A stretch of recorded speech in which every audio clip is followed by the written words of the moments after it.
Everybody sing that shit.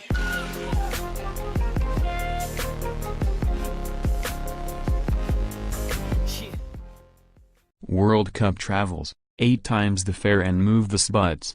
You worry when the driver rearranges 2 sacks of potatoes to fit your suitcase in the boot, takes down the plastic taxi sign from the roof of his car and puts it on the passenger seat.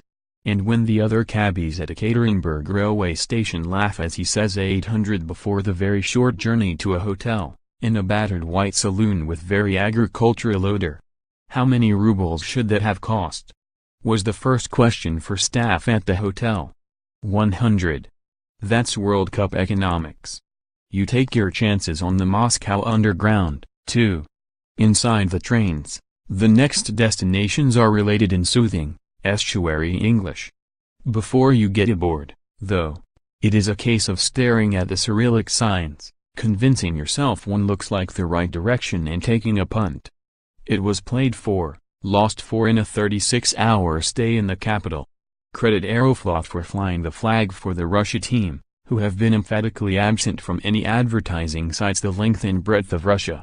3 days before that 5-0 win over the Saudis, they issued plastic flags for the flight from Moscow to Volgograd. A bumpy landing meant the flags were forgotten. Hopefully not a metaphor for what happens when the hosts play someone decent. The referendum talk drowns out the World Cup in Volgograd. There has been a vote to decide whether to put the clocks forward by an hour permanently. Nobody seems to want to be out of sync with Moscow, but the government evidently does.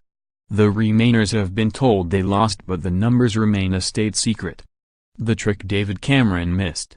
Prepare to learn more about the Battle of Stalingrad on Monday, when the BBC cameras focus on the giant statue of Mother Russia, backdrop to the stadium where England's campaign begins in Volgograd.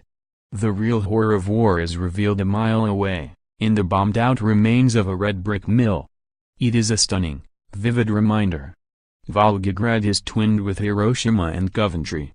Aeroflot was not issuing flags when it told 15 people due to watch France play Australia in Kazan at 1 p.m. local time on Sunday, including your correspondent and half a dozen Aussies who had traveled halfway around the world. They would not be flying until 4 p.m. The connecting flight had arrived late. British, Australians, Israelis and Germans formed a coalition which argued for another flight to be scheduled.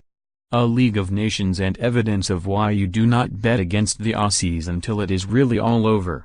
Reprimand of the week, for walking into Ekaterinburg's church on the blood with hands in my pockets. Harsh but fair. The church is built on the site where Tsar Nicholas II, his wife and children were murdered by the Bolsheviks.